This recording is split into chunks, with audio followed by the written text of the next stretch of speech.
you are happy now, you will not be happy forever. If you are unhappy now, you will not be unhappy forever.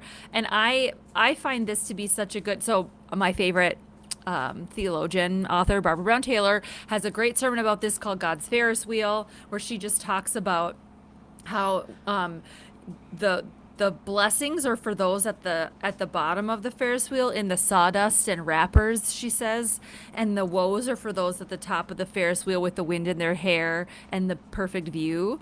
And that the Ferris wheel keeps turning, and it's a reminder like your it's going to feel bad if you've been at the top for a long time and you are moving into the it's like hard to be there, but if you are in the sawdust and wrappers, you won't stay there forever.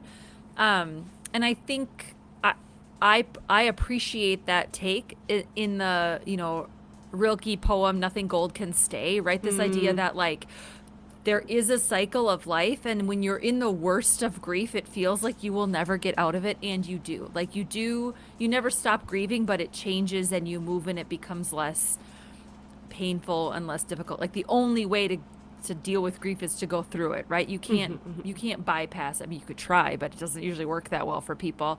And the same as it's like when you're at the top of the Ferris wheel, buddy, enjoy the view because you're not going to be there forever, right? I think there's an argument to be made here for presence, and being present in the present moment. There's something to be said for that God is not going to spend all the time on the people at the top of the Ferris wheel, because that is not where you remain.